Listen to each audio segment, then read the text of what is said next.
ഓം സഹനാ ഭവതു സഹനൗ ഭുനക്തു സഹ വീര്യം കരവാവഹൈ തേജസ്വിനാവധീതമസ്തു മാ വിദ്വിഷാവഹൈ. ഓം ശാന്തി ശാന്തി ശാന്തി. ഹരി ഓം. ശ്രീമദ് ഭഗവത്ഗീത മൂന്നാമത്തെ അധ്യായം.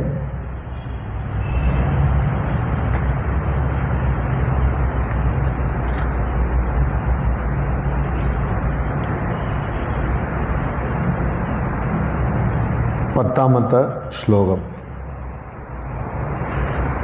ഭഗവാൻ ശ്രീകൃഷ്ണൻ അർജുനനോട് പറയുന്നു, സഹയജ്ഞാഃ പ്രജാഃ സൃഷ്ട്വാ പുരോവാച പ്രജാപതിഃ അനേന പ്രസവിഷ്യധ്വം ഏഷ വോ തു ഇഷ്ടകാമധുക്. പുര എന്ന് വെച്ചാൽ പണ്ട് കാലത്ത്. പ്രജാപതി, പ്രജാപതി എന്ന് പറയുമ്പോൾ ഈ ലോകം, ഈ പ്രപഞ്ചം സൃഷ്ടിക്കപ്പെടുമ്പോൾ ആദ്യം ഉണ്ടായിരുന്ന ദൈവൻ, അല്ലെങ്കിൽ ആദ്യം ഉണ്ടായിരുന്ന ശക്തി, തത്വം. അതുകൊണ്ടാണ് പ്രജാപതി. പതി എന്ന് പറയുമ്പോൾ പ്രഭു എന്നാണ് അർത്ഥം. പ്രജ, പ്രജനനം.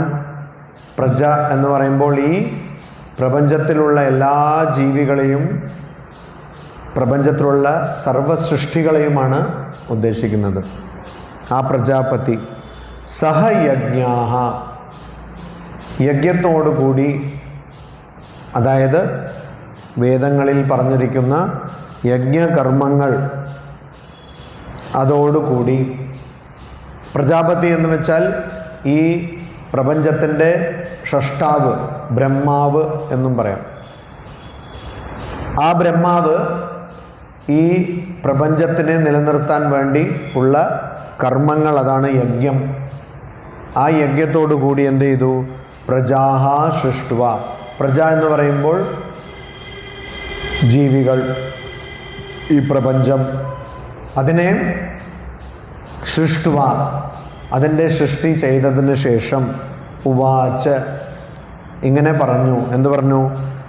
അനേന, ഇതിലൂടെ, പ്രസവിഷ്യധ്വം, നിങ്ങൾ പലരാകും എന്ന്. അതായത് ഞാൻ ഇത്രയേ സൃഷ്ടിച്ചിട്ടുള്ളൂ, ഇനി അങ്ങോട്ട് നിങ്ങൾ തന്നെ എണ്ണം കൂട്ടിക്കോളും, പലരായിക്കോളും.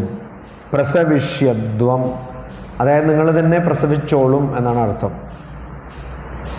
ഏഷ, ഇത്, വഹ, നിങ്ങളുടെ, ഇഷ്ടകാമധുക്, കാമധേനു എന്ന് പറയും. കാമധേനു എന്ന് വെച്ചാൽ എന്താണ്? ഈ പാൽക്കടൽ കടയുമ്പോൾ കിട്ടിയ ഒരു പശുവാണ്. അപ്പോൾ നമുക്ക് ആഗ്രഹങ്ങളുള്ളതൊക്കെ എല്ലാം തരുന്ന പശു.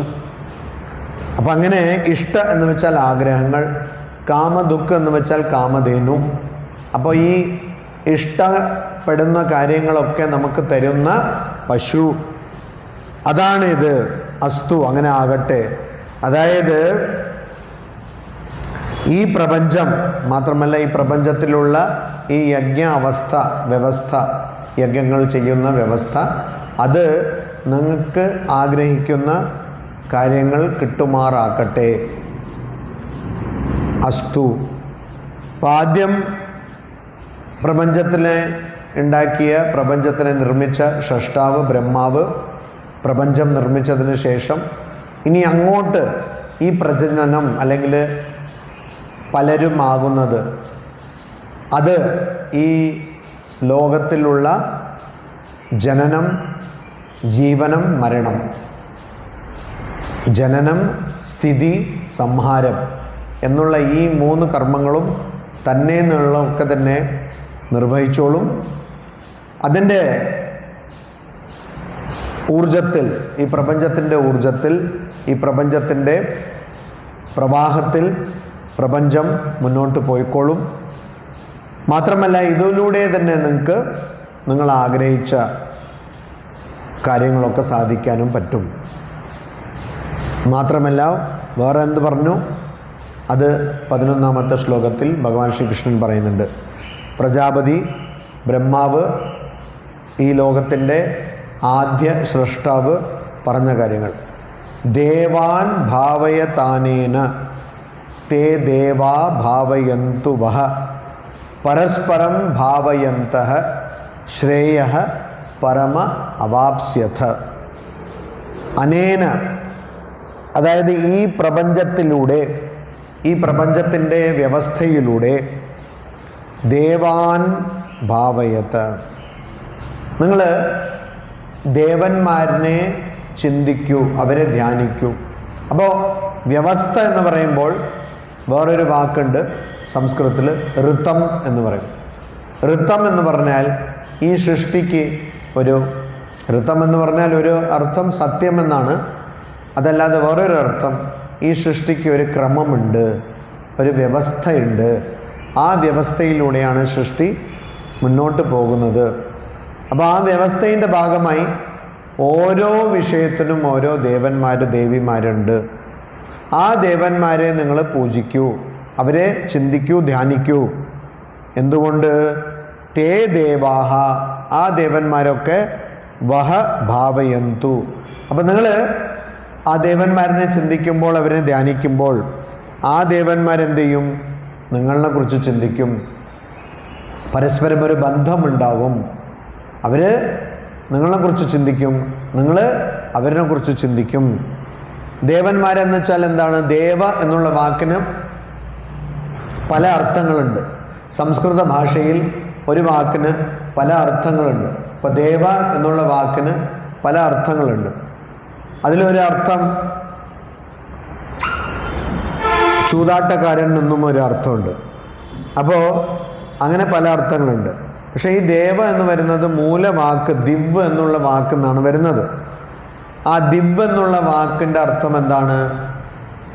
തേജസ്സുള്ള, ജ്യോതി ഉള്ള, വെട്ടം പുറത്ത് കൊടുക്കുന്ന എന്നാണ് അർത്ഥം. അപ്പോൾ ദേവ എന്ന് പറഞ്ഞാൽ തിളങ്ങിക്കൊണ്ടിരിക്കുന്ന എന്നൊരു അർത്ഥമാണ്. തിളങ്ങിക്കൊണ്ട് ഇരിക്കുന്ന എന്നാണ് അർത്ഥം. തിളങ്ങിക്കൊണ്ടിരിക്കുന്ന. എന്തുകൊണ്ട് തിളങ്ങിക്കൊണ്ടിരിക്കുന്നു? അവരുടെ പ്രവർത്തനം കാരണം തിളങ്ങിക്കൊണ്ടിരിക്കുന്നു. അവർ ഉന്നത തലത്തിലായതുകൊണ്ട് തിളങ്ങിക്കൊണ്ടിരിക്കുന്നു. അതാണ് അതിൻ്റെ കാരണം. അവർ ഈ പ്രപഞ്ചത്തിൻ്റെ സൃഷ്ടി കർമ്മങ്ങളുടെ ചുമതല അവർക്കാണ്. ഉദാഹരണത്തിന് വരുണ ഭഗവാൻ എന്നുള്ള ഒരു ദൈവമുണ്ട്. വരുണ ഭഗവാൻ എന്തിൻ്റെ ദൈവമാണ്? വരുണ ഭഗവാൻ ജലത്തിൻ്റെ ദൈവമാണ്. അപ്പോൾ വെള്ളം കിട്ടാനും വെള്ളത്തിൻ്റെ സംരക്ഷിക്കാനും മഴ സമയത്തിലുണ്ടാകാനും ഇതൊക്കെയെല്ലാം ഇതിൻ്റെ ചുമതല ആർക്കാണ്? വരുണ ഭഗവാനാണ്. അങ്ങനെ ഒരുപാട് ദേവന്മാരുണ്ട്. അപ്പോൾ ഈ ദേവന്മാരൊക്കെ പ്രകൃതിയുടെ സൃഷ്ടിയുടെ പല പ്രവർത്തനങ്ങളുടെ ചുമതല അവർക്കുണ്ട്. അതുകൊണ്ട് നമ്മൾ ഭഗവാനെ കുറിച്ച് ചിന്തിക്കുമ്പോൾ ഭഗവാൻ എന്ത് ചെയ്യും? ഭഗവാൻ എന്ന് വെച്ചാൽ പരമാത്മാ അല്ല. ഈ ദൈവന്മാരിനെ കുറിച്ച് ചിന്തിക്കുമ്പോൾ, ദേവന്മാരെ ചിന്തിക്കുമ്പോൾ ദേവന്മാർ നമ്മളെ കുറിച്ച് ചിന്തിക്കും. അങ്ങനെ പരസ്പരം ഭാവയന്തഃ. അങ്ങനെ നിങ്ങൾ ഈ ലോകത്തിൽ സൃഷ്ടിക്കപ്പെട്ട ജീവികൾ ആയ നിങ്ങൾ ഈ ദേവന്മാരിനെ കുറിച്ച് ചിന്തിക്കുമ്പോൾ നിങ്ങളുടെ കാലിലും ഉന്നത തലത്തിലുള്ള ദേവന്മാർ നിങ്ങളെ കുറിച്ച് ചിന്തിക്കും. അങ്ങനെ പരസ്പരം ഭാവയന്തഃ, പരസ്പരം നിങ്ങൾ ദേവന്മാരിനെ കുറിച്ച് ചിന്തിക്കുന്നു, ദേവന്മാർ നിങ്ങളെ കുറിച്ച് ചിന്തിക്കുന്നു. അങ്ങനെ പരസ്പരം ചിന്തിക്കുന്നത് കൊണ്ട് ശ്രേയഃ അവാപ്സ്യത, പരം ശ്രേയഃ, ഏറ്റവും വലിയ ഉന്നത തലത്തിലുള്ള ശ്രേയസ്. ശ്രേയസ് എന്ന് പറഞ്ഞാൽ നല്ലത്. ഇതിൻ്റെ വിപരീതം പ്രേയസ് എന്നാണ്. പ്രേയസ് എന്ന് വെച്ചാൽ നമുക്ക് ഇഷ്ടപ്പെടുന്നത്. അപ്പം നമുക്ക് ഇഷ്ടപ്പെടുന്നത് നമുക്ക് നന്നാകണമെന്ന് ആവശ്യമില്ല, അങ്ങനെ ആകണമെന്നില്ല. ഒരു ഡയബറ്റിക് പേഷ്യൻ്റ് അതായത് ഡയബറ്റീസ് രോഗാഗ്രതനായിരിക്കുന്ന ആ രോഗം ആക്രാന്തിച്ചിരിക്കുന്ന ഒരു വ്യക്തി, ഡയബറ്റിക്, ആ വ്യക്തി മധുരം കഴിക്കാൻ പാടില്ല. പക്ഷെ ഒരു ഡയബറ്റിക്ക് ഏറ്റവും ഇഷ്ടം എന്താണ്? മധുരം കഴിക്കുന്നതാണ്. അപ്പോൾ പ്രിയ വിഷയമാണ്, അതാണ് പ്രേയസ്. പക്ഷെ അത് നന്മ കൊടുക്കുന്ന, ആ വ്യക്തിക്ക് നന്മ ഉണ്ടാക്കുന്ന വിഷയമാണോ എന്ന് ചോദിച്ചാൽ ഇല്ല. അപ്പോൾ അത് ശ്രേയസ്സല്ല. എന്താണോ പ്രിയകരമായിരിക്കുന്നത് അത് ശ്രേയകരമായിരിക്കണമെന്ന് ആവശ്യമില്ല.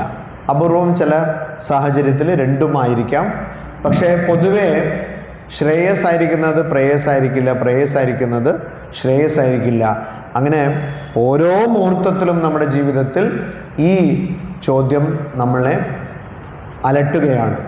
എന്താണ് എനിക്കിഷ്ടം? അതെനിക്ക് നല്ലതാണോ? എന്താണോ എനിക്ക് നല്ലത് അതെനിക്ക് ഇഷ്ടമാണോ? അപ്പം അങ്ങനെ ഇവിടെ ദേവന്മാരെ നിങ്ങൾ ഭാവിക്കുന്നത് കൊണ്ട്, അതായത് ദേവന്മാരെ കുറിച്ച് ചിന്തിക്കുന്നത് കൊണ്ടും അവരിനെ ആരാധിക്കുന്നത് കൊണ്ടും അവരിനെ ധ്യാനിക്കുന്നത് കൊണ്ടും നിങ്ങൾക്ക് എന്താകുന്നു? പരമശ്രേയമുണ്ടാകുന്നു. ശ്രേയസ്, ഏറ്റവും പരമമായ നന്മ ഉണ്ടാകുന്നു, അവാപ്സ്യത്ത്. അപ്പം നിങ്ങൾക്കത് ഉണ്ടാകുന്നു. അതുകൊണ്ട് എന്തുകൊണ്ടുണ്ടാകുന്നു? ഈ ദേവന്മാരാരാണ്? ഈ ലോകത്തിലുള്ള എന്തൊക്കെയാണോ ഈ ലോകത്തിൻ്റെ പ്രകൃതിയുടെ പ്രവർത്തനങ്ങൾ, ആ പ്രവർത്തനങ്ങളുടെ ചുമതല ഉള്ള ഉന്നത തലത്തിലുള്ള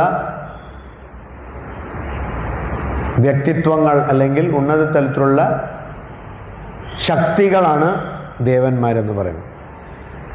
അപ്പോൾ അവരും ജീവി തന്നെയാണ്. ഇപ്പോൾ ഇവിടെ ഇരിക്കുന്ന നിങ്ങൾക്ക് ഇന്ദ്രനാകണമെങ്കിൽ ഒരുപാട് പുണ്യം ചെയ്താൽ ഇന്ദ്രനാകാൻ പറ്റും. പക്ഷെ അത് കഴിഞ്ഞിട്ട്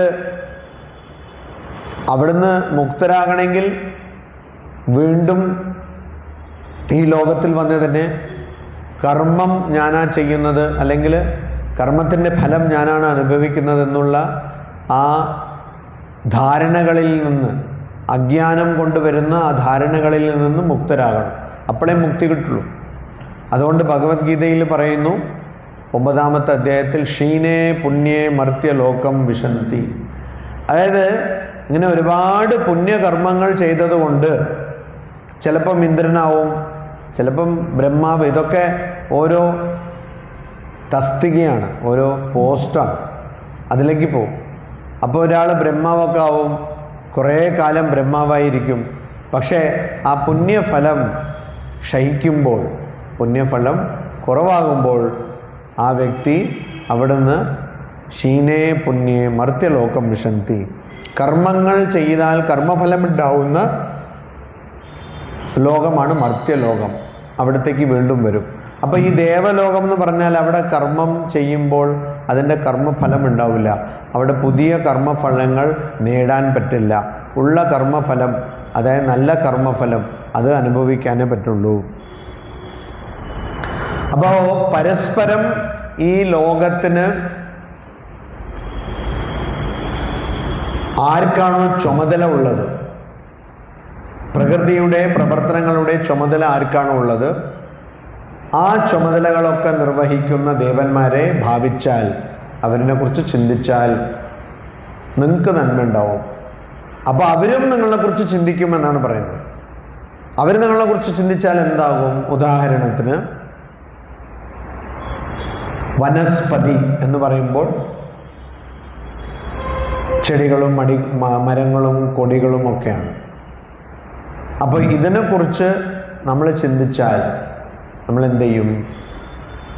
അപ്പോൾ വേദകർമ്മങ്ങൾ ചെയ്യാൻ മരം വേണം. മരം വേണമെങ്കിൽ വിറക് വേണം. വിറക് വേണമെങ്കിൽ കാട്ടിലേക്ക് പോകണം. അവിടെ മരത്തുനിന്ന് സ്വാഭാവികമായി താഴെ വീണ് കിടക്കുന്ന വിറക് എടുക്കുക. അതെടുത്ത് അതിനെ ശുദ്ധീകരിക്കാനുള്ള മന്ത്രം പറഞ്ഞ് അതിനെ യജ്ഞത്തിൽ ഉപയോഗിക്കാം. ഇനി അങ്ങനെ താഴെ കിടക്കുന്ന വിറക് കിട്ടിയില്ലെങ്കിൽ മരത്തിൽ, അതായത് കൂടുതലായിരിക്കുന്ന ശാഖകളിൽ നിന്ന്, പുറത്തോട്ടിരിക്കുന്ന ശാഖകളിൽ നിന്ന്, ഒരിക്കലും അകത്തോട്ട് പോകാൻ പാടില്ല. മരത്തിൻ്റെ അകത്ത് ഉള്ള ശാഖയല്ല, അങ്ങനെ പുറത്തോട്ട് ഉള്ള ശാഖകളിൽ നിന്ന് കുറച്ച് നമുക്ക് എത്രയാണോ ആവശ്യം അത്രമാത്രം എടുക്കാം. പക്ഷെ അങ്ങനെ എടുക്കുന്ന മുമ്പ് ഒരു മന്ത്രം പറയണം. മന്ത്രം പറഞ്ഞതിലൂടെ ആ മരത്തിൻ്റെ അനുവാദം ആവശ്യപ്പെട്ടിട്ടേ എടുക്കാൻ പറ്റുള്ളൂ. അതായത് നമ്മൾ വിറകെടുക്കുമ്പോൾ, യജ്ഞത്തിന് ആവശ്യമുള്ള വിറകെടുക്കുമ്പോൾ ആ മരത്തിന്, ആ വൃക്ഷത്തിന് ഒരു തരത്തിലും നഷ്ടം ഉണ്ടാവാൻ പാടില്ല. അതാണ്. അപ്പോൾ അവിടെ എന്താകുന്നു? ആ മരത്തിനെ കുറിച്ച് നാം ചിന്തിക്കുന്നു. ഈ ചെയ്യാൻ പോകുന്ന യജ്ഞത്തിൽ ആർക്ക് വേണ്ടിയിട്ടാണോ, ഏത് ദേവന്മാർക്ക് വേണ്ടിയിട്ടാണോ യജ്ഞം ചെയ്യുന്നത് അവരിന് മാത്രം അല്ല ചിന്തിക്കുന്നത്. ആ യജ്ഞം ചെയ്യുമ്പോൾ ഏതൊക്കെ കാര്യങ്ങളാണോ നമ്മൾ ഉപയോഗിക്കുന്നത് ആ സാമഗ്രികളെ കുറിച്ചൊക്കെ എല്ലാം ചിന്തിക്കണം. അപ്പം അങ്ങനെ ചിന്തിക്കുമ്പോൾ ആ വിഷയങ്ങളും നമ്മളെ കുറിച്ച് ചിന്തിക്കും. ഇപ്പോൾ വെള്ളം ഉപയോഗിക്കണം, അപ്പോൾ എത്ര ആവശ്യമാണോ അത്രമാത്രം വെള്ളം ഉപയോഗിക്കുക, അത്രമാത്രം ജലം ഉപയോഗിക്കുക. അപ്പോൾ ജലം നമ്മളെ കുറിച്ച് ചിന്തിക്കും, വരുണ ഭഗവാൻ നമ്മളെ കുറിച്ച് ചിന്തിക്കും. അടുത്ത വർഷം കൃത്യസമയം മഴ ഉണ്ടാവും. അപ്പോൾ വൃക്ഷത്തിനെ കുറിച്ച് ചിന്തിച്ചാൽ വൃക്ഷം നമ്മളെ കുറിച്ച് ചിന്തിക്കും. നമുക്ക് ഒരിക്കലും തണലിൻ്റെ, അതുപോലെ തന്നെ മഴയുടെ, അതുപോലെ തന്നെ പഴങ്ങളുടെ, പുഷ്പങ്ങളുടെ അഭാവം ഉണ്ടാവില്ല. അതാണ് ഇവിടെ പറയുന്നത്. ഇവിടെ വലിയൊരു തത്വമാണ് ഈ 2 വരികളിലൂടെ പ്രജാപതി പറഞ്ഞു എന്ന് ഭഗവാൻ ശ്രീകൃഷ്ണൻ പറഞ്ഞു തരുന്നത്. പരസ്പരം ഭാവയന്തഃ ശ്രേയഃ പരമ അവാപ്സ്യത. പരസ്പരം ഇങ്ങനെ ചിന്തിച്ചാൽ അതുകൊണ്ട് വലിയ നന്മ ഉണ്ടാകും. അപ്പം പരസ്പരം ചിന്തിക്കണം. ഈ പ്രകൃതിയിൽ ജീവിക്കുന്ന നാം പ്രകൃതിനെ ചുമതല എന്ന് പറയുന്നു. അപ്പോൾ ആരും തന്നെ വരുണ ഭഗവാനെ അങ്ങനെ എന്തായിരിക്കും രൂപമെന്ന് ചോദിച്ചാൽ നമ്മൾ എന്താണോ സങ്കല്പിക്കുന്നത് ആ രൂപമായിരിക്കും.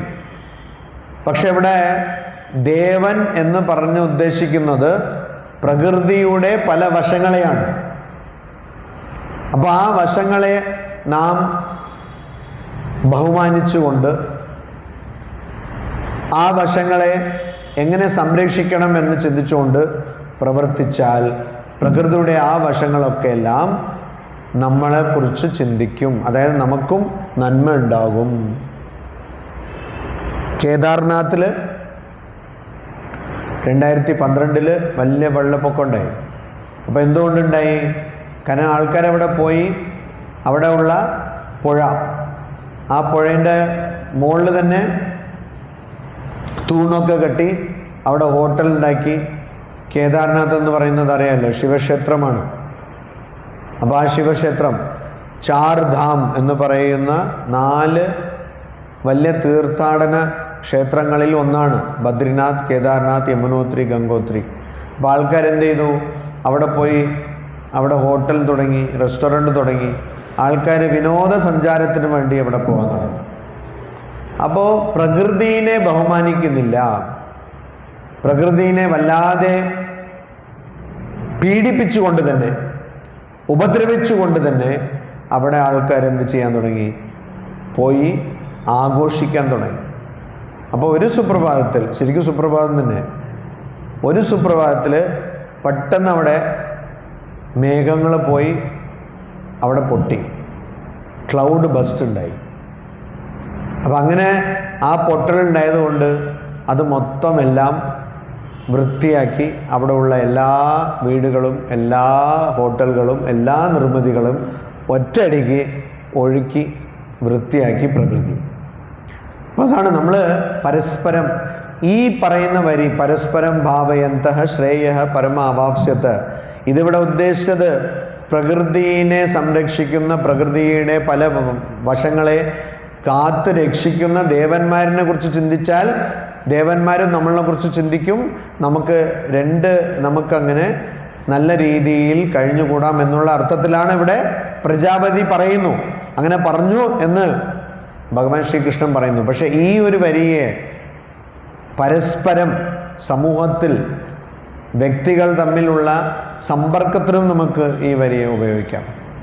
അപ്പോൾ നമ്മൾ ഓരോ വ്യക്തിയെ കുറിച്ച് ചിന്തിക്കുമ്പോൾ ആ വ്യക്തിയെ കുറിച്ച് നാം ചിന്തിക്കുന്നുണ്ടോ എന്നുള്ളതാണ് വലിയ ചോദ്യം. നമുക്ക് ആ വ്യക്തിയിൽ നിന്ന് എന്ത് കിട്ടും, എന്ത് നമുക്ക് നേടാൻ പറ്റും എന്നുള്ളതാണല്ലോ ചിന്തിക്കുന്നത്. ഒരു വ്യക്തി എന്തെങ്കിലും സംസാരിക്കുമ്പോൾ ആ വ്യക്തി സംസാരിക്കുന്നത് നാം കേൾക്കുന്നുണ്ടോ എന്നുള്ളതാണ് വലിയ ചോദ്യം. കേൾക്കുന്നില്ല. ആ വ്യക്തി സംസാരിക്കുന്നതിന് മറുപടിയായിട്ട് നാം എന്താണ് പറയേണ്ടതെന്നാണല്ലോ ചിന്തിക്കുന്നത്. അപ്പം അവിടെ ശ്രേയം എങ്ങനെ ഉണ്ടാവും, നന്മ എങ്ങനെ ഉണ്ടാവും? ഉണ്ടാവില്ല. പരസ്പരം ഏതൊരു സമ്പർക്കത്തിനും ഏതൊരു പ്രവർത്തനത്തിനും രണ്ട് വശമുണ്ട്. അങ്ങനെ രണ്ട് വശമുണ്ട് എന്നുള്ളത് നാം മനസ്സിലാക്കണം. രണ്ട് വശമുണ്ട് ഉള്ളത് മനസ്സിലാക്കണം. ഇപ്പം നമ്മുടെ പ്രകൃതിയുടെ വ്യവസ്ഥയിൽ എലികൾ മൊത്തം ഇല്ലാതായാൽ അതുകൊണ്ട് പ്രശ്നമുണ്ടാവും. സർപ്പങ്ങൾ, പാമ്പ് ഒന്നും ഇല്ലാതായാൽ അതുകൊണ്ട് പ്രശ്നമുണ്ടാവും. അപ്പോൾ അതുകൊണ്ട് രണ്ട് വശവും നാം മനസ്സിലാക്കണം. ഈ പ്രകൃതിയുടെ രണ്ട് വശവും നാം മനസ്സിലാക്കണം. എല്ലാ വശവും മനസ്സിലാക്കണം. രണ്ട് വശം എന്ന് പറയുമ്പോൾ ഞാൻ ഉദ്ദേശിക്കുന്നത് നമുക്ക് ഈ പ്രകൃതിയിൽ നിന്ന് എന്താണ് ആവശ്യം അത് മനസ്സിലാക്കണം. പ്രകൃതിയെ സംരക്ഷിക്കേണ്ടത് എന്താണെന്നുള്ളതും നാം മനസ്സിലാക്കണം. അതും നമ്മുടെ കർത്തവ്യമാണ്. അങ്ങനെ ചെയ്താൽ എന്താണ്, എന്തുകൊണ്ടങ്ങനെ രണ്ട് വശവും കരുതി പ്രവർത്തിക്കണം എന്ന് ചോദിച്ചാൽ അപ്പോളേ ശ്രേയം അവാപ്സ്യത്ത്, ശ്രേയ അവാപ്സ്യത്ത്, അപ്പോളേ നന്മ നമുക്ക് നേടാൻ സാധിക്കുള്ളൂ. അപ്പോളേ നന്മ നമുക്ക് കിട്ടാൻ സാധിക്കുള്ളൂ എന്നുള്ളതാണ് അവിടെ ആ ചോദ്യത്തിന് ഉത്തരം. അപ്പോൾ ഇവിടെ മൊത്തത്തിൽ ഒരു സമനില പാലിക്കണം, ഇക്വിലിബ്രിയം അതുണ്ടാവണം. അല്ലെങ്കിൽ അത് നഷ്ടപ്പെട്ടാൽ എല്ലാം നഷ്ടപ്പെടും എന്നുള്ളതാണ് ഇവിടെ നാം മനസ്സിലാക്കേണ്ടത്. അപ്പം അങ്ങനെ ചെയ്തുകൊണ്ട് നമുക്ക് നാം ആഗ്രഹിക്കുന്ന നമുക്ക് ആഗ്രഹമുള്ള കാര്യങ്ങൾ ചെയ്തൂടെ എന്നുള്ള ചോദ്യത്തിന് ഉത്തരമായിട്ട് 12ാമത്തെ ശ്ലോകത്തിൽ, 3ാമത്തെ അധ്യായത്തിൻ്റെ 12ാമത്തെ ശ്ലോകത്തിൽ പ്രജാപതി അല്ലെങ്കിൽ ഈ പ്രപഞ്ചത്തിൻ്റെ സ്രഷ്ടാവ്, ആ സ്രഷ്ടാവ് പറഞ്ഞത് എങ്ങനെയാണ് എന്നുള്ളത് ഭഗവാൻ ശ്രീകൃഷ്ണൻ പറയുന്നു. എന്താണ്? ഇഷ്ടാൻ ഭോഗാൻ ഹി വോ ദേവ ദാസ്യന്തെ യജ്ഞഭാവിതാഹ തൈഹി ദത്താൻ അപ്രദായേഭ്യോ യോ ഭുങ്ക്തേ സ്തേന ഏവ സഹ. ഈ ശ്ലോകവും നമ്മുടെ ജീവിതത്തിൻ്റെ തത്വങ്ങളെ വളരെ വിശദമായി പറയുന്ന ഒരു ശ്ലോകമാണ്. എന്താണ് പറയുന്നത്? ദേവാഹ, ദേവാഹ ദേവന്മാർ. എങ്ങനത്തെ ദേവന്മാർ? യജ്ഞഭാവിതാഹ, ആരിനെയാണോ യജ്ഞത്തിലൂടെ ഭാവന ചെയ്തിരിക്കുന്നത്, അല്ലെങ്കിൽ ആരിനെ കുറിച്ചാണോ യജ്ഞത്തിലൂടെ ചിന്തിച്ചിരിക്കുന്നത്, അല്ലെങ്കിൽ ആരിനെയാണോ യജ്ഞത്തിലൂടെ ആരാധിച്ചിരിക്കുന്നത്, അങ്ങനത്തെ ദേവന്മാർ. അവനെക്കുറിച്ച് ധ്യാനിച്ചിരിക്കണം, അവനെക്കുറിച്ച് ചിന്തിച്ചിരിക്കണം, അവനെ ആരാധിച്ചിരിക്കണം യജ്ഞത്തിലൂടെ. അവരെന്ത് ചെയ്യും? ഇഷ്ടാൻ ഭോഗാൻ, ഇഷ്ടാൻ എന്താണോ ആഗ്രഹിച്ചിരിക്കുന്നത് അത്തരമുള്ള ഭോഗാൻ, അത്തരമുള്ള വിഷയങ്ങൾ വഹ ദാസ്യന്തെ, നിങ്ങൾക്ക് ദാസ്യന്തെ കൊടുക്കും, നൽകും. യജ്ഞം എന്ന് പറയുമ്പോൾ ഇത് പല അർത്ഥങ്ങളുണ്ട്. പഞ്ചയജ്ഞം എന്നുള്ള പാരമ്പര്യം സനാതനധർമ്മത്തിൻ്റെ പാരമ്പര്യമാണ്. എന്താണ് പഞ്ചയജ്ഞം? ദേവയജ്ഞം, ദേവന്മാരെ ആരാധിക്കുന്നത്, പൂജിക്കുന്നത്, സംരക്ഷിക്കുന്നത്. പിന്നെ പിതൃയജ്ഞം, നമ്മുടെ പൂർവ്വപുരുഷന്മാരെന്ന് പറഞ്ഞാൽ, പിതൃ എന്ന് പറഞ്ഞാൽ അച്ഛനാണെന്നല്ല അർത്ഥം. അച്ഛൻ, അമ്മ നമുക്ക് മുമ്പുണ്ടായിരുന്ന ആരുടെ സന്തതിയാണോ നമ്മൾ, അവർക്ക് മുമ്പുണ്ടായിരുന്ന ആൾക്കാരെ, അവരെ ആരാധിക്കുക, അവരെ പ്രാർത്ഥിക്കാം, അവരെ ചിന്തിക്കാം, ധ്യാനിക്കാം. പിതൃയജ്ഞം. പിന്നെ ഭൂയജ്ഞം. ഭൂയജ്ഞം എന്ന് പറഞ്ഞാൽ എന്താണ്? ഭൂയജ്ഞം എന്ന് പറഞ്ഞാൽ മറ്റ് ജീവികളെ അവരെ സംരക്ഷിക്കാം, അവരെ ചിന്തിക്കാം. പിന്നെ ബ്രഹ്മയജ്ഞം എന്ന് പറയും, അല്ലെങ്കിൽ ഋഷിയജ്ഞം എന്ന് പറയും. അതായത് ആചാര്യന്മാർ, ബ്രാഹ്മണന്മാർ, പണ്ഡിതന്മാർ, അവരെ സംരക്ഷിക്കുക, അവരെ ബഹുമാനിക്കുക, അവരെ സേവനം ചെയ്യാം. പിന്നെ നൃയജ്ഞം, മറ്റ് മനുഷ്യരെ അവരെ സംരക്ഷിക്കുക, അവരെ സേവനം ചെയ്യാം. ഇങ്ങനെ 5 തരത്തിലുള്ള പഞ്ചയജ്ഞം: ദേവയജ്ഞം, പിതൃയജ്ഞം, ബ്രഹ്മയജ്ഞം, നൃയജ്ഞം, ഭൂയജ്ഞം. അങ്ങനെ 5 തരത്തിലുള്ള സേവനം ദിവസം ചെയ്യണം എന്നുള്ളതാണ്. അപ്പം അങ്ങനെ ചെയ്യുമ്പോൾ എന്താകുന്നു? ദിവസം ചെടികൾക്ക് വെള്ളം, ചെടികളെ നനയ്ക്കുന്നു. അപ്പോൾ ചെടി എന്താവും? വളരും. അതിന്ന് ഫലമുണ്ടാവും, പൂവുണ്ടാവും, അന്ന് നമുക്ക് തണൽ കിട്ടും. ദിവസം മറ്റ് ജീവികളെ സംരക്ഷിക്കണം, ഭക്ഷണം കൊടുക്കണം. അപ്പോൾ ആ ജീവികൾ നമ്മളെ സഹായിക്കും. ദിവസം ആചാര്യന്മാരെ, ഗുരുക്കന്മാരെ നാം ബഹുമാനിക്കണം, അവരെ ആരാധിക്കണം, അവരുടെ സേവനം ചെയ്യണം. അപ്പോൾ അവരുടെ അടുത്തുള്ള ജ്ഞാനം അവർ നമുക്ക് പകർന്നു തരും.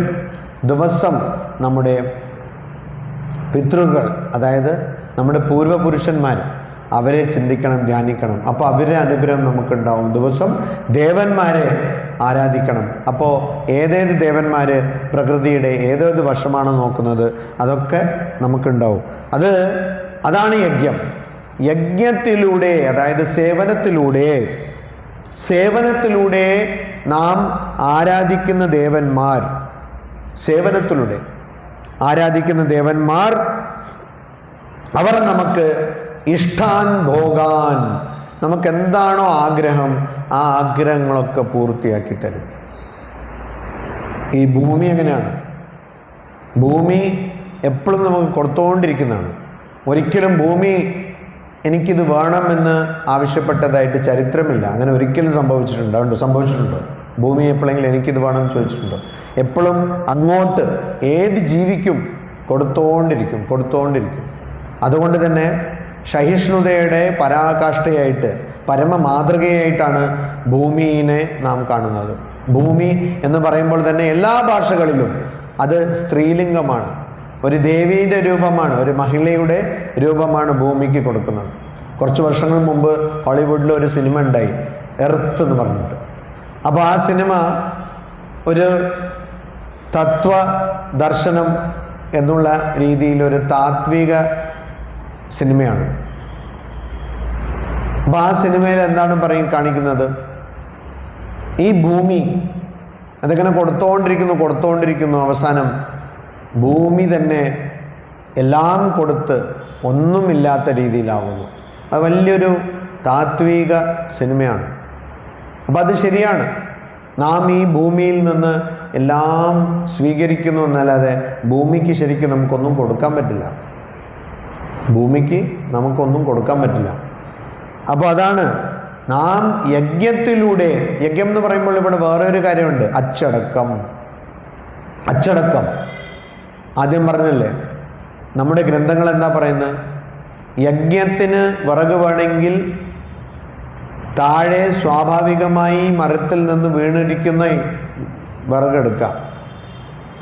ഇനി അഥവാ അത് മതിയായില്ലെങ്കിൽ, അങ്ങനെ ഇല്ലെങ്കിൽ ശാഖകളിൽ നിന്ന് എടുക്കാം. പക്ഷെ പുറത്തുള്ള ശാഖകൾ, അതായത് മരത്തിൻ്റെ നടുക്കിൽ നിന്ന് പുറത്ത് അകന്ന് നിൽക്കുന്ന ശാഖകളിൽ നിന്ന് എടുക്കാം. അതിനും അനുവാദം വാങ്ങിച്ചെടുക്കണം. അപ്പോൾ നമ്മുടെ ആഗ്രഹം ശരിയാണ്, ആക്രാന്തം പാടില്ല. രണ്ടിനും വ്യത്യാസമുണ്ട്. ആഗ്രഹം ഒന്നാണ്, ആക്രാന്തം വേറാണ്. അത്യാഗ്രഹം അത് പറയാണ്. അത്യാഗ്രഹം ഒരിക്കലും ആർക്കും പൂരിപ്പിക്കാൻ പറ്റില്ല. ആഗ്രഹം കൊള്ളാം, അത്യാഗ്രഹം പാടില്ല. അപ്പോൾ ഇവിടെ നമുക്ക് ഉള്ള രോഗം, നമുക്കുള്ള പ്രശ്നമെന്ന് അത്യാഗ്രഹമാണ്. ഒരു വ്യക്തിക്ക് ഒരു സമയം എന്താണ് ഉപയോഗിക്കേണ്ടത്? ഒരു ഷൂ മതി, ഒരു ചെരുപ്പ് മതി.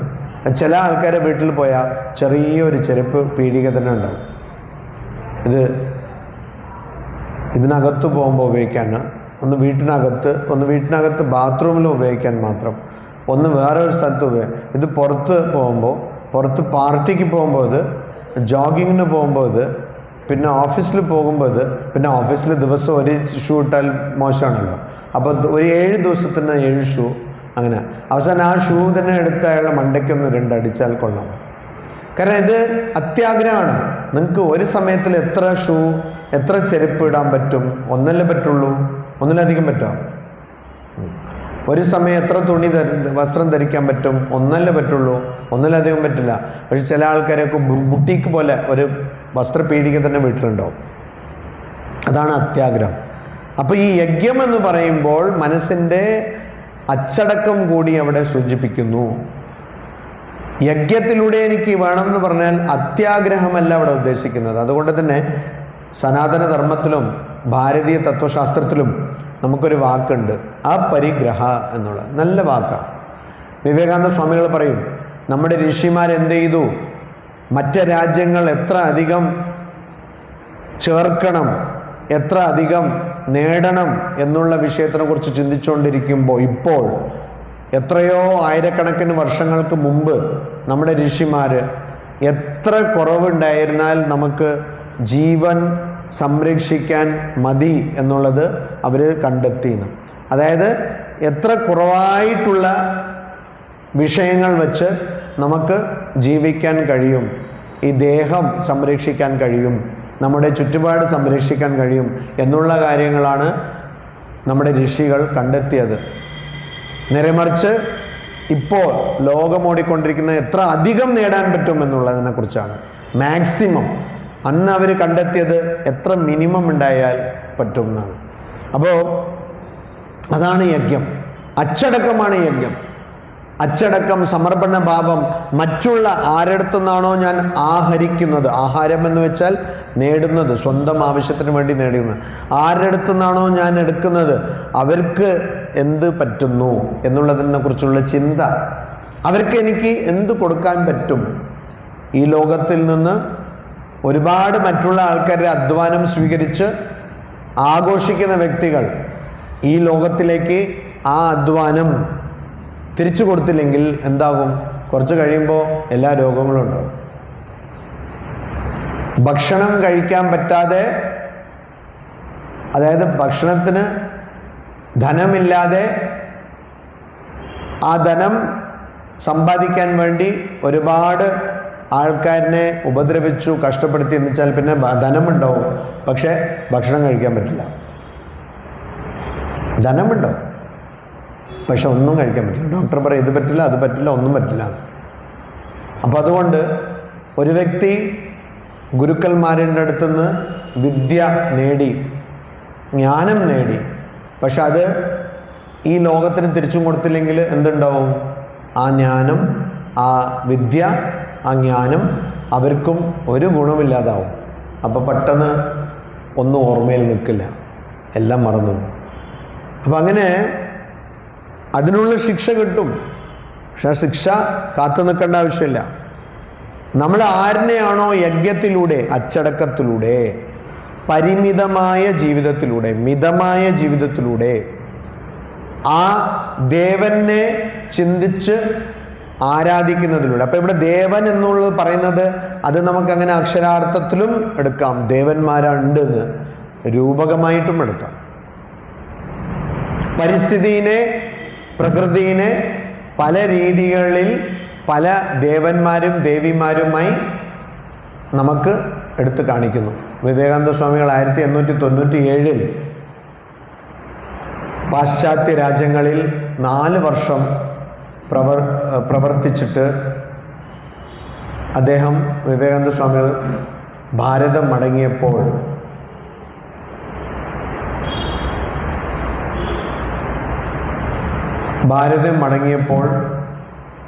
കൊളംബോ, ശ്രീലങ്കയിൽ തുടങ്ങി അൽമോറ, ഉത്തരാഖണ്ഡിലുള്ള അൽമോറ വരെ പ്രഭാഷണ പരമ്പര നടത്തി. Lectures from Colombo to Almora. അത് മലയാളത്തിൽ കൊളംബോ മുതൽ അൽമോറ വരെ എന്നുണ്ട് അതിൻ്റെ പരിഭാഷ. അപ്പോൾ അവിടെ സ്വാമിജി പറയുന്നു, ഭാരതത്തിൻ്റെ സ്വഭാവം, അതിൻ്റെ നട്ടെല്ല് ആത്മീയതയാണ്, ആധ്യാത്മികതയാണ്, മതമാണ്. അതുകൊണ്ട് ഇവിടെ എന്ത് ചെയ്യണമെങ്കിലും അത് ആത്മീയതയിലൂടെ, മതത്തിലൂടെ ചെയ്യണം. അതുകൊണ്ട് തന്നെയാണ് അന്ന് ഇങ്ങനെ നമ്മുടെ ആത്മീയ ഗ്രന്ഥങ്ങളിൽ പറഞ്ഞിരിക്കുന്നത്, ഈ ലോകത്തിൽ യജ്ഞത്തിനെ ആശ്രയിച്ചുള്ള ജീവിതമായിരിക്കണം. അപ്പൊ യജ്ഞം എന്ന് വെച്ചാൽ ഓരോ ദേവൻ ദേവിമാരെയും ആരാധിച്ച് അവരിനെ ബഹുമാനിച്ച് മിതമായ ജീവിതമായിരിക്കണം. മിതമായ ജീവിതം. അങ്ങനെ ചെയ്യുമ്പോൾ എന്താണ്? തൈഹി ദത്താൻ ഏഭ്യ,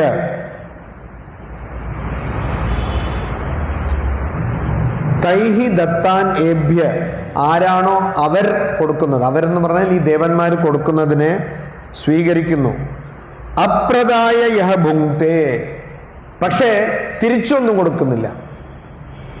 തിരിച്ചൊന്നും കൊടുക്കുന്നില്ല. ആ കൊടുത്ത കാര്യങ്ങളെ സ്വീകരിക്കുന്നു, പക്ഷെ തിരിച്ചൊന്നും കൊടുക്കുന്നില്ല. സഹസ്തേന ഏവ, ആ വ്യക്തി സ്തേന എന്ന് വെച്ചാൽ കള്ളനാണ്. ഏവ തീർച്ചയായിട്ടും കള്ളനാണ്.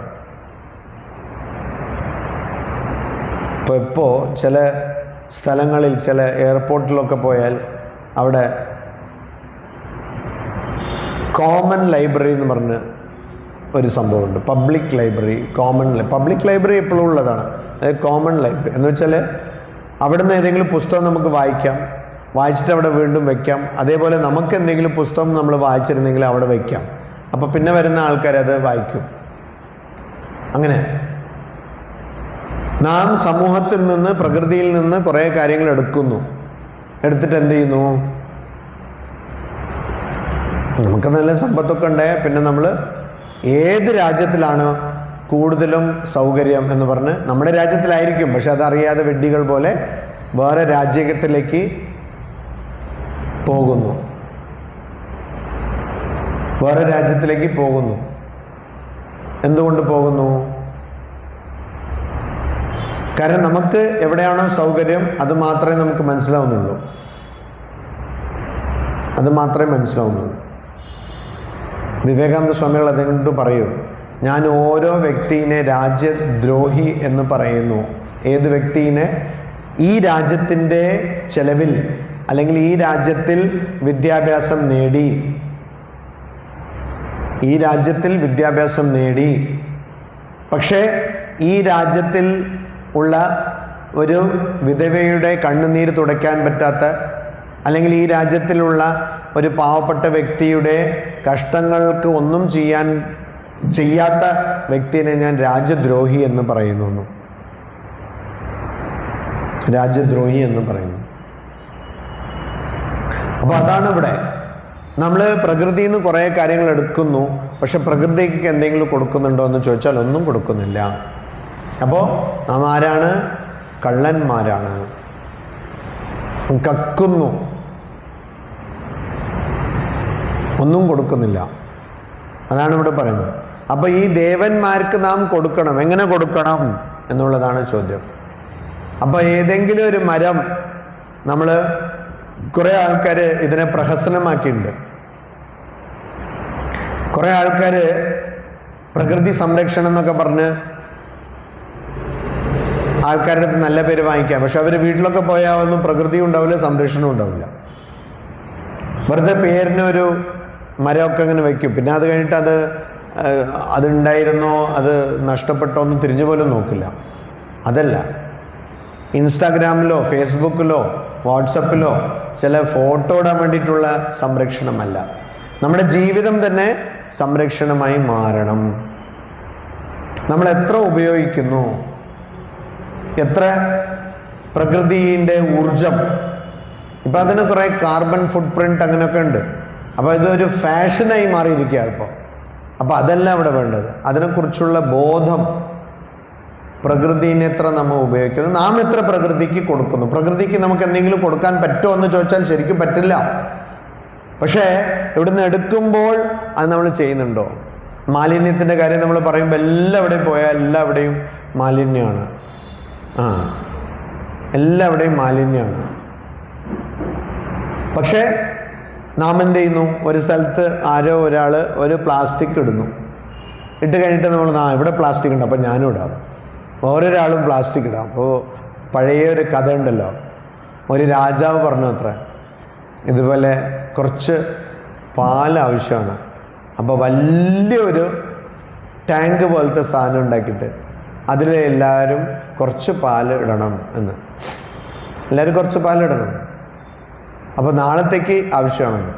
അപ്പോൾ അടുത്ത ദിവസം പോയി നോക്കുമ്പോൾ അതിൽ ഒരു തുള്ളി പാലും ഉണ്ടായിരുന്നില്ല, വെള്ളം മാത്രമേ. കാരണം എല്ലാവരും വിചാരിക്കുന്നത് ഞാനും കുറച്ച് വെള്ളം ഇട്ടാൽ മറ്റുള്ള ആൾക്കാർക്ക് മനസ്സിലാവില്ലല്ലോ, കാരണം എല്ലാവരും പാലാണല്ലോ അവിടെ ഒഴിക്കുന്നത്. അപ്പം അങ്ങനെ എല്ലാവരും വിചാരിച്ചു. അവസാനം അവിടെ പോയി നോക്കിയാൽ പാൽ ഒരു തുള്ളി പോലും ഇല്ല. അതാണ് നമ്മുടെ പ്രശ്നം. ഒരു പറമ്പ് കാലിയായിരുന്നാൽ മതി, അപ്പോൾ അവിടെ എല്ലാവരും മാലിന്യം നിക്ഷേപിക്കും. ഒരാൾ നിക്ഷേപിച്ചാൽ പറയാം അവിടെ എല്ലാം മാലിന്യമാണ്, ഇത് മൊത്തം മാലിന്യത്തിൻ്റെ ഭണ്ഡാരമാണ്. നമ്മൾ എന്താണ് എടുക്കുന്നത് ഈ സമൂഹത്തിൽ നിന്ന്, പ്രകൃതിയിൽ നിന്ന്, അത് നമ്മൾ തിരിച്ചും കൊടുക്കുന്നുണ്ടോ എന്നുള്ളതാണ് വലിയ സംഭവം. അപ്പോൾ യജ്ഞം എന്ന് പറഞ്ഞാൽ കുറേ ആൾക്കാരെ വിളിച്ച് ഒരു പൂജയൊക്കെ ചെയ്ത്, അതൊക്കെ ചെയ്ത് നല്ലതാണ്. അതാണോ ഇവിടെ ഉദ്ദേശിച്ചിരിക്കുന്നത്? അത് മാത്രമാണ് ഇവിടെ ഉദ്ദേശിച്ചിരിക്കുന്നത്? അല്ല. മിതമായ ജീവിതം, മിതമായ ജീവിതം. പണ്ട് പറയും high living, high thinking, simple living. ഇപ്പം അത് മാറി. ഇപ്പം ഹൈ ലിവിങ്, നോ തിങ്കിങ്. ചിന്തിക്കാൻ പോലും ആൾക്കാർക്ക് ഇതില്ല. ആരോ പറയുന്ന കാര്യങ്ങളെ അന്ധമായി അനുകരിക്കുന്നതാണ് നമ്മുടെ ചിന്ത. അതിപ്പോൾ ആരൊക്കെയാണോ നല്ലോണം ചിന്തിക്കേണ്ടത്, ഉന്നത തലങ്ങളിൽ ആരൊക്കെയാണോ ചിന്തിക്കുന്നത്, അവരുടെ ചിന്ത തന്നെ വളരെ താഴ്ന്ന, വളരെ ഹീനമായ തലത്തിലേക്ക് പോയിരിക്കുകയാണ്. അധ്യാപകർ ഉദാഹരണത്തിന്, അധ്യാപകരല്ലേ നല്ലോണം ചിന്തിക്കേണ്ടത്. ഇന്നത്തെ അധ്യാപകർ അതാണ്. വളരെ നിമ്നമായ ചിന്തയാണ്, വളരെ നമുക്കൊക്കെ ധിക്കാരമായി തോന്നുന്ന ചിന്തയാണ്. അതാണ്. അതുപോലെ ഭരണത്തിലുള്ള ആൾക്കാർ, അവർ നല്ലോണം ചിന്തിക്കണ്ടേ, അവരൊക്കെ അങ്ങനെ ചിന്തിക്കുന്നു, വളരെ മോശമായി ചിന്തിക്കുന്നു. അപ്പോൾ ഇന്ന് ഉന്നത ചിന്ത ഉള്ള വ്യക്തിയെ സമൂഹം ബഹിഷ്കരിക്കുന്നതാണ് നാം കാണുന്നത്. ഉന്നത ചിന്ത ഉള്ള വ്യക്തിയെ കേൾക്കാൻ ആർക്കും താല്പര്യമില്ല. കാരണം ഇപ്പം എല്ലാവർക്കും വൈറലാവണം. വൈറൽ ആവാനുള്ള ഫീവറാണ് എല്ലാവർക്കും, വൈറൽ ഫീവർ. മനസ്സിലായില്ലേ? വൈറൽ ആകാനുള്ള ഫീവർ, അതാണ് വൈറൽ ഫീവർ. എല്ലാവർക്കും വൈറലാവണം, ഒരുപാട് ലൈക്സ് വേണം. കാരണം അവരെ സാധാരണ ജീവിതത്തിൽ ആരും ലൈക്ക് ചെയ്യുന്നില്ല, അപ്പോൾ ലൈക്ക് വേണം, ഒരുപാട് ഹിറ്റ് വേണം. അങ്ങനെ അപ്പം അവർ ജീവിതത്തിൽ ആർക്ക് എന്ത് കൊടുക്കുന്നു എന്ന് ചോദിച്ചാൽ അർത്ഥവത്തായി, പ്രയോജനപദമായി എന്ത് കൊടുക്കുന്നു, പ്രയോജനമുള്ള പോലെ എന്ത് കൊടുക്കുന്നു, പ്രയോജനപ്രദമായി എന്ത് കൊടുക്കുന്നു എന്ന് ചോദിച്ചാൽ അത് ഒരു ചോദ്യം തന്നെയാണ്, വലിയ ചോദ്യമാണ്. പ്രയോജനമില്ലാത്ത ജീവിതങ്ങളായി മാറിക്കൊണ്ടിരിക്കുകയാണ്. വിവേകാനന്ദ സ്വാമികൾ പറയും, the religions of the world have become lifeless mockeries. ഈ ലോകത്തിൻ്റെ മതങ്ങളൊക്കെ നിരർത്ഥമായുള്ള പ്രഹസനങ്ങളായി മാറിക്കൊണ്ടിരിക്കുകയാണ്. ലൈഫ്ലെസ് മോക്കറീസ്, അതായത് ജീവനില്ലാത്ത പ്രഹസനങ്ങളായി മാറിക്കൊണ്ടിരിക്കുകയാണ്. ഒരു ജീവനുമില്ല. വിവേകാനന്ദ സ്വാമികൾ പറയുന്നു, മതത്തിൻ്റെ പേരിലാണ് ഈ ലോകത്തിൽ ഏറ്റവും നന്മ ഉണ്ടായിരിക്കുന്നത്, പക്ഷെ അതേ മതത്തിൻ്റെ പേരിലാണ് ഏറ്റവും രക്തം, ചോര ഇവിടെ ഒഴുകിയിരിക്കുന്നത്. അപ്പം അതാണ് നാം ചെയ്യുന്നത്, പ്രഹസനം. അപ്പം ജീവിതം പ്രഹസനം എങ്ങനെ ആകുന്നു? ഒരു വ്യക്തിക്കും അതുകൊണ്ട് ഗുണമില്ലാത്തതുകൊണ്ട് പ്രഹസനമാകുന്നു. അതല്ല, ഇത്ര വലിയ വീടുണ്ടാക്കി, ഇത്രയും പൈസ ഉണ്ടാക്കി, ഇത്രയും വാഹനങ്ങൾ ഉണ്ടാക്കി, അതുകൊണ്ടെന്താണ്? ആഹാര നിദ്ര മൈഥുന, പ്രജനനം, ഉറക്കം, ഭക്ഷണം, പാർപ്പിടം. ഇത് ഒരു പന്നിക്കും മനുഷ്യനും സമാനമാണ്. വിവേകം മാത്രമുണ്ടായിരുന്നാലേ, തിരിച്ചറിവ് മാത്രമുണ്ടായിരുന്നാലേ മനുഷ്യൻ മനുഷ്യനാകുന്നുള്ളൂ. അപ്പം നാം മനുഷ്യനാകുന്നുണ്ടോ എന്നുള്ളത് വലിയൊരു ചോദ്യമാണ്. ചില കാര്യങ്ങൾ നാം ആലോചിച്ച് നോക്കണം. ഒരു കാട്ടിൽ സ്ഥിരം കടുവയാകട്ടെ, പുലിയാകട്ടെ, ആനയാകട്ടെ, അവർക്കൊക്കെ സ്ഥിരം പോകാനുള്ള ഒരു വഴിയുണ്ട്, പാതയുണ്ട്. അതുകൊണ്ട് ഇവിടെ വയനാടിലോ അല്ലെങ്കിൽ മൂന്നാറിലോ പാലക്കാടിലൊക്കെ പോയാൽ അവിടെ ഇത് ആന പോകുന്ന സ്ഥലമാണെന്ന് അവർ ബോർഡ് ഇട്ട് വയ്ക്കും. കാരണം അത് സ്ഥിരം പോകുന്ന സ്ഥലമാണ്. പക്ഷെ ആ സ്ഥലത്തിൽ അവർ പോകുമ്പോൾ ആനയൊക്കെ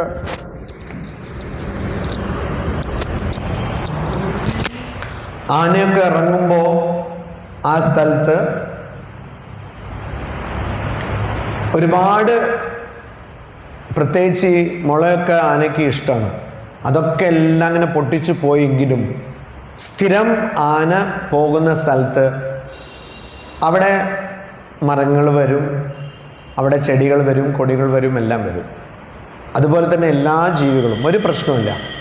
നേരെ മറിച്ച് കാട്ടിലൂടെ ഒരു ചെറിയ പാതയിലൂടെ മനുഷ്യർ സ്ഥിരം പോകുന്നു വെച്ചോ, അവിടെ പുല്ല് പോലും മുളയ്ക്കില്ല, പുല്ല് പോലും അവിടെ വളരില്ല, അല്ലേ?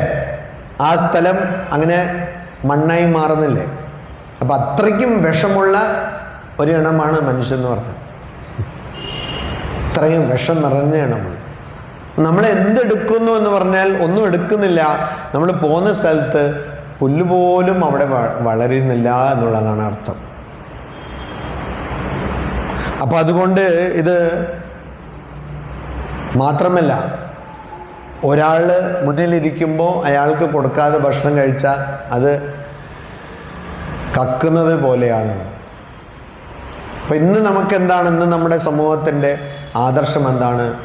ഞാൻ വലുതാകണം, ഞാൻ എല്ലാറ്റിലും നന്നാവണം, എനിക്ക് എല്ലാം കിട്ടണം.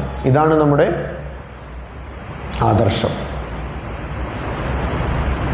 മറ്റാൾക്കാർക്ക് ഒന്നും കിട്ടിയില്ലെങ്കിൽ കുഴപ്പമില്ല.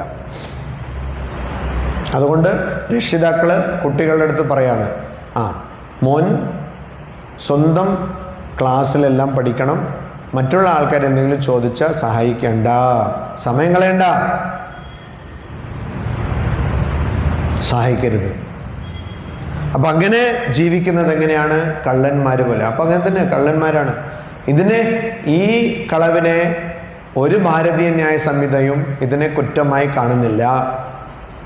പക്ഷേ പ്രകൃതി ഇതിനെ കുറ്റമായി കാണുന്നു. അതുകൊണ്ട് അതിൻ്റെ വിഷമം. അപ്പം അതുകൊണ്ടാണ് ആൾക്കാരൊക്കെ മുഖം ഇങ്ങനെ ഉണ്ടാവും, മസിൽ പിടുത്തം ഉണ്ടാവും. വിവേകാനന്ദ സ്വാമികൾ പറയുന്നു, അത് മസിൽ പിടുത്തം ഉണ്ടാവുന്നത് മതം കൊണ്ടല്ല, അത് വയറ് ചീത്തയായതുകൊണ്ടാണ്. പലർക്കും മുഖം ഇങ്ങനെ വയറ് ചീത്തയായ പോലെ ഉണ്ടാവും. എന്തുകൊണ്ട്? കാരണം മറ്റുള്ള ആൾക്കാർക്ക് നന്മ, നല്ലത് ഒന്നും ചെയ്തിട്ടില്ല.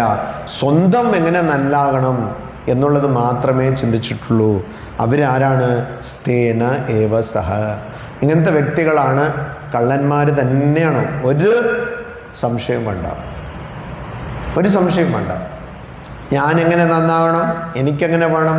അപ്പോൾ ഈ അത്യാഗ്രഹത്തിൻ്റെ പല മാതൃകകളിൽ നമ്മുടെ രാജ്യത്തിൽ ഏറ്റവും വലിയ മാതൃകയാണ് നമ്മുടെ സംസ്ഥാനം. കാരണം നമ്മുടെ സംസ്ഥാനത്തിൽ ഒരു കുടുംബത്തിലും കടമില്ലാത്ത കുടുംബമില്ല. ചെറിയ കുടുംബമാണെങ്കിൽ ചെറിയ തോതിൽ കടം, വലിയ കുടുംബമാണെങ്കിൽ കോടികളിൽ കടം. കടമില്ലാത്ത കുടുംബം. എന്തുകൊണ്ട് കടം? കാരണം എനിക്ക് എത്രയാണോ വരുമാനം, അതായത് ഞാൻ എത്ര അർഹിക്കുന്നു, അതിനേക്കാളും ഞാൻ ആഗ്രഹിക്കുന്നു.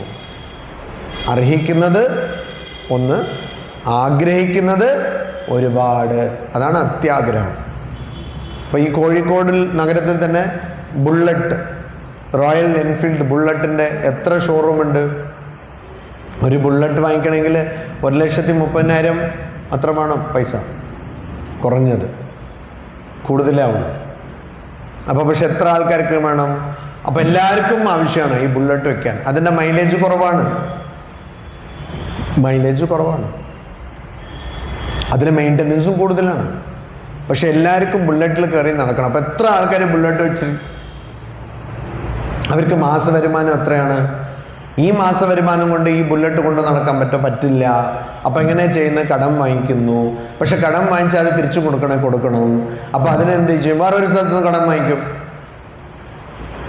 ഇംഗ്ലീഷിൽ പഴയ ഒരു ചൊല്ലുണ്ട്, robbing Peter to pay Paul എന്ന്. ഒരാളുടെ അടുത്തുനിന്ന് പൈസ വാങ്ങിച്ചു, അത് കട്ടു അല്ലെങ്കിൽ വാങ്ങിച്ചു, പിന്നെ വേറൊരാൾക്ക് കൊടുക്കാൻ. അപ്പോൾ ആ ആൾ വരുമ്പോൾ വേറൊരാളുടെ അടുത്ത് വാങ്ങിക്കും. അങ്ങനെ റോളിങ് എന്ന് പറയും, റോൾ ചെയ്തുകൊണ്ടിരിക്കുക. ആരെ റോളാന്ന്? ഇയാളുടെ തലയാണ് റോളാവുന്നത്. മനസ്സിലാവുന്നില്ല. ചാരിത്ര്യമില്ലാത്ത അവസ്ഥയാണ്. എന്തുകൊണ്ടാണ് നമുക്കിത് ആവശ്യം? ഇത് ഈ 2 ശ്ലോകത്തിൽ സമൂഹം എങ്ങനെ ഉണ്ടാകണം, സമൂഹ ജീവിതം എങ്ങനെ ഉണ്ടാകണം, പ്രകൃതി സംരക്ഷണം എങ്ങനെ ഉണ്ടാകണം, പരിസ്ഥിതി എങ്ങനെ ഉണ്ടാവണം എന്നൊക്കെ പ്രജാപതി പറയുന്നു. പ്രജാപതി പറഞ്ഞിട്ടുണ്ട്. അതായത് ഈ സൃഷ്ടിച്ച സമയം തന്നെ, ഈ പ്രപഞ്ചത്തിനെ സൃഷ്ടിച്ച സമയം തന്നെ ഷഷ്ടാവ് തന്നെ പറഞ്ഞു. ഓരോ പീടികയിൽ നിന്ന് നമ്മൾ എന്തെങ്കിലും മെഷീനോ അതുപോലെ എന്തെങ്കിലും ഉപകരണങ്ങളൊക്കെ വാങ്ങിച്ചാൽ അതിൽ ഇൻസ്ട്രക്ഷൻ ഉണ്ടാവും എങ്ങനെയാണ് അത് ഉപയോഗിക്കേണ്ടതെന്ന്. അതുപോലെ സ്രഷ്ടാവ് ബ്രഹ്മാവ് ഈ പ്രപഞ്ചം സൃഷ്ടിച്ചപ്പോൾ തന്നെ അതിന് നിർദ്ദേശങ്ങൾ നൽകിയിട്ടുണ്ട്. പക്ഷെ നമ്മൾ പാലിച്ചോ? എവിടെ? നമ്മളൊരു ഡൈനോസറൊക്കെ വന്നു പോയിന്ന്. ഡൈനോസർ കുറേ കാലം ഉണ്ടായിരുന്നു.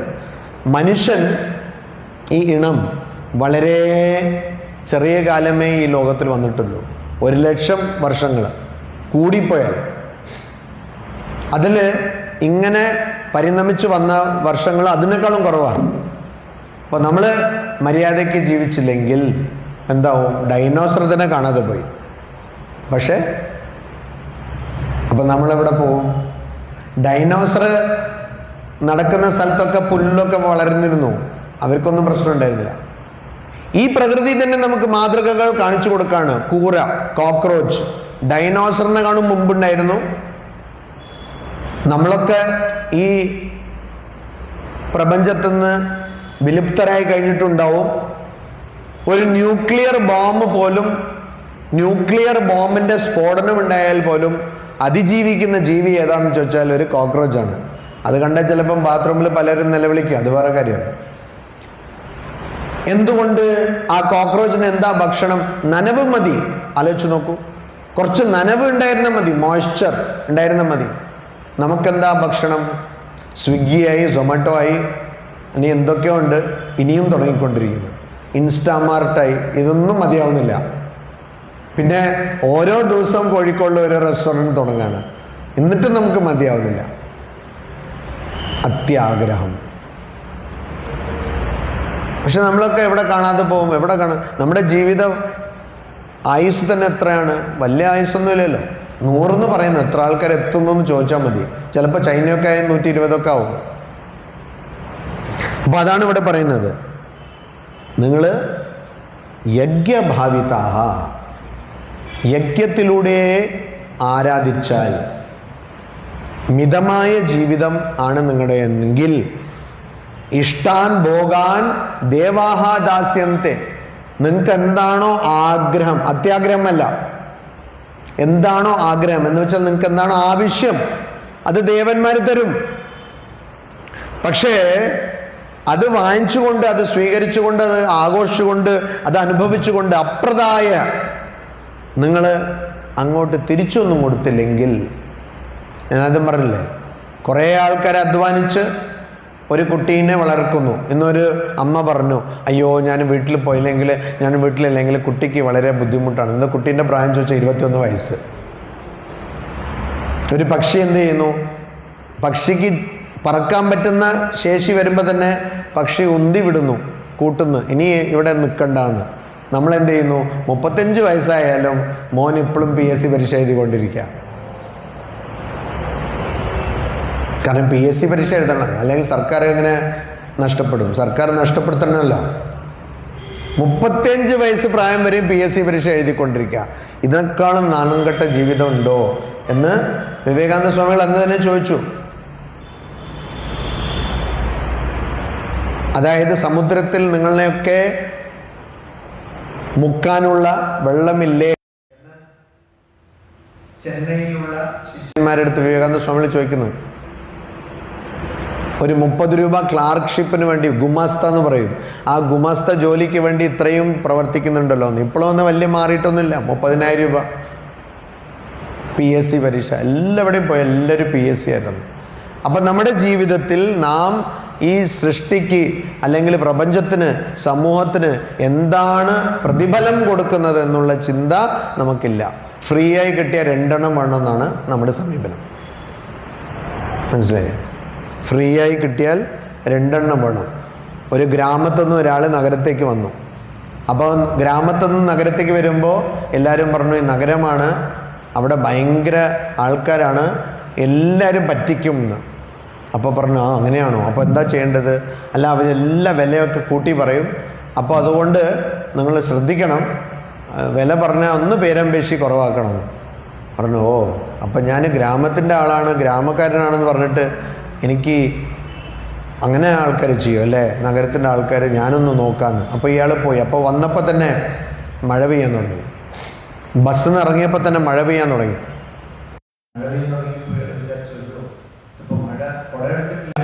പെട്ടെന്നൊരു കടയിലേക്ക് പോയി, പീടികയിൽ പോയി. അവിടെ പോയിട്ട് കുട വേണമെന്ന് പറഞ്ഞു. അപ്പോൾ കുട ചോദിച്ചപ്പോൾ എന്താ വില എന്ന് ചോദിച്ചപ്പോൾ 200 രൂപ എന്ന് പറഞ്ഞു. രാവിലെ തന്നെ ആദ്യത്തെ കസ്റ്റമറാണ്, അതുകൊണ്ട് 200 രൂപ. അപ്പോൾ വില കുറച്ച് പറഞ്ഞതാ. അപ്പോൾ ഇയാൾ മനസ്സിൽ വിചാരിച്ചു, എനിക്ക് അവിടെ തന്നെ എല്ലാവരും നാട്ടിൽ നിന്ന് പറഞ്ഞതല്ലേ ഈ നഗരത്തൊക്കെ പോയ ആൾക്കാർ പറ്റിക്കുന്നു, അപ്പോൾ 200 പറ്റില്ല, 100 തരാൻ പറഞ്ഞു. പറ്റില്ല, എനിക്ക് നഷ്ടക്കച്ചവടമാണ്. അപ്പോൾ ഒരു വാക്കുവാദമായി. എന്നിട്ട് അവസാനം ശരി 100 തരും, 100 തരും, 100 സംബന്ധിച്ചപ്പോൾ 50 ആകണം എന്ന് പറഞ്ഞു. എന്നിട്ട് അവസാനം ആ പീഡികക്കാരന് വളരെ ഇതായി തോന്നി, എന്താ ഉപദ്രവം, ഇത് വലിയ ശല്യമായാലോ എന്ന് തോന്നിയിട്ട് അദ്ദേഹം നിങ്ങളൊന്നും പൈസ തരണ്ട, അത് വെച്ചോന്ന് അപ്പോൾ ഒന്നുമില്ലാതെ തരും. അപ്പം എന്നാൽ 2 താങ്ങും. അപ്പം നമ്മൾ ഈ സമൂഹത്തിൽ നിന്നും, രാജ്യത്തിൽ നിന്നും, സംസ്ഥാനത്തിൽ നിന്നും, നമ്മുടെ സംസ്കാരത്തിൽ നിന്നും, അതുപോലെ തന്നെ പ്രകൃതിയിൽ നിന്നും ആഹരിക്കുന്നത്, വലിച്ച് കയറ്റുന്നത് പ്രതിഫലം കൊടുക്കണം എന്നുള്ള ചിന്തയോ അല്ല പ്രതിഫലം കൊടുക്കണം എന്നുള്ള പ്രവർത്തനമോ ഒന്നുമില്ലാതെ ആണ്. അതുകൊണ്ട് നാമൊക്കെ എല്ലാം കള്ളന്മാരാണ്. പക്ഷെ നിയമവ്യവസ്ഥയിൽ അതിനൊന്നും ശിക്ഷയില്ല. ശിക്ഷ പ്രകൃതി തന്നെ തരും. അതാണ് ഇവിടെ പറയുന്നത്, നിങ്ങൾ ആദ്യം യജ്ഞത്തിലൂടെ വേണം അനുഭവിക്കാൻ. അതായത് ചിട്ടയോടുകൂടിയായിരിക്കണം ജീവിതം, അച്ചടക്കത്തോടു കൂടിയായിരിക്കണം ജീവിതം. അതോടൊപ്പം നിങ്ങളുടെ ജീവിതം മിതമായിരിക്കണം, പരിമിതിയുള്ള ജീവിതമായിരിക്കണം. എന്നിട്ട് എന്തൊക്കെയാണോ അനുഭവിക്കുന്നത് അതിന് പ്രതിഫലം കൊടുക്കണം. ആദ്യം നമ്മൾ ഉപേക്ഷിക്കുന്നത് ആരുടെ? അമ്മയാണ്. അമ്മയച്ഛനാണ് ആദ്യത്തെ വിക്ടിം. അവരെയാണ് ആദ്യം ഉപേക്ഷിക്കുന്നത്. അപ്പോൾ ആ പ്രതിഫലം അവർക്ക് നൽകണം, ദേവന്മാർക്ക് നൽകണം. അതുകൊണ്ട് നമ്മുടെ സംസ്കാരം പറഞ്ഞു മാതൃദേവോ ഭവ, പിതൃദേവോ ഭവ, ആചാര്യ ദേവോ ഭവ. സ്വന്തം ഇപ്പം എല്ലാം സെൽഫീൻ്റെ യുഗമാണല്ലോ. അവനവനാണ് ദേവൻ, അങ്ങനെയല്ല. അതിൽ അവനവൻ്റെ മുഖം കാണാൻ പറ്റാത്തതുകൊണ്ട് ഫിൽട്ടർ കോഫിയിൽ നിന്ന് ഇപ്പോൾ ഇൻസ്റ്റാഗ്രാം ഫിൽട്ടറിലേക്ക് മാറിയിരിക്കും നമ്മൾ, അല്ലേ? അപ്പോൾ അങ്ങനെ ചെയ്യാത്ത വ്യക്തി എന്താകുന്നു? കള്ളനാകുന്നു. അപ്പം കക്കുന്നു എന്നുള്ളത് ആർക്ക് നാം ആരുടെ അടുത്താണോ നമ്മുടെ കടപ്പാട്, ആ കടപ്പാട് തിരിച്ചറിയുക. ഞാൻ പൈസ ഒന്നും വാങ്ങിച്ചിട്ടില്ല. പൈസ വാങ്ങിച്ചാൽ മാത്രമല്ല കടം. ഇപ്പം പൈസ വാങ്ങിച്ചിട്ടും ആൾക്കാർ മറന്നു പോകുന്നു. അപ്പോൾ ഇത് തിരിച്ചറിഞ്ഞ് അത് ഉടൻ തന്നെ ആ കടം തീർക്കാനുള്ള ശ്രമം നടത്താം. അപ്പോൾ ഈ പറഞ്ഞ ദേവഋണ, ഋണ എന്ന് വെച്ചാൽ സംസ്കൃതത്തിൽ കടം എന്നാണ് അർത്ഥം. പിതൃഋണ, ആചാര്യ ഋണ, എല്ലാവരിടത്തും കടപ്പാടുണ്ട്. ആ കടം തീർക്കാൻ എന്താ പറയുന്നത്? അവരെ ആരാധിക്കണം, അവരെ ബഹുമാനിക്കണം, അവരെ കുറിച്ച് ചിന്തിക്കണം, അത്രേ ഉള്ളൂ. ഒരു അധ്യാപകൻ 30 വർഷം മുമ്പ് പഠിപ്പിച്ചു, പിന്നീട് നമ്മൾ പോയി ആ അധ്യാപകൻ്റെ അടുത്ത് പോയി മാഷേ എന്നെ ഓർമ്മയുണ്ടോ എന്ന് പറഞ്ഞാൽ അത് മതി അധ്യാപകന്. അപ്പം ഈ പറഞ്ഞ 5 യജ്ഞങ്ങൾ, ആ യജ്ഞങ്ങൾക്കുള്ള ദേവന്മാരും അവരൊക്കെ നമുക്ക് അനുഗ്രഹം മാത്രമാണ് തന്നുകൊണ്ടിരിക്കുന്നത്. നമ്മൾ അനുഗ്രഹിക്കുന്ന മാത്രമാണ് അവർ ചെയ്യുന്നത്. പക്ഷേ അത്യാഗ്രഹം കൊണ്ട് നാം ആ അനുഗ്രഹത്തിനെ ശാപമായി മാറ്റാൻ നമ്മൾ തന്നെ ശ്രമിച്ചുകൊണ്ടിരിക്കുക. ഓം ശാന്തി ശാന്തി ശാന്തി. ഹരി ഓം തത്സത്. ശ്രീരാമകൃഷ്ണാർപ്പണമസ്തു.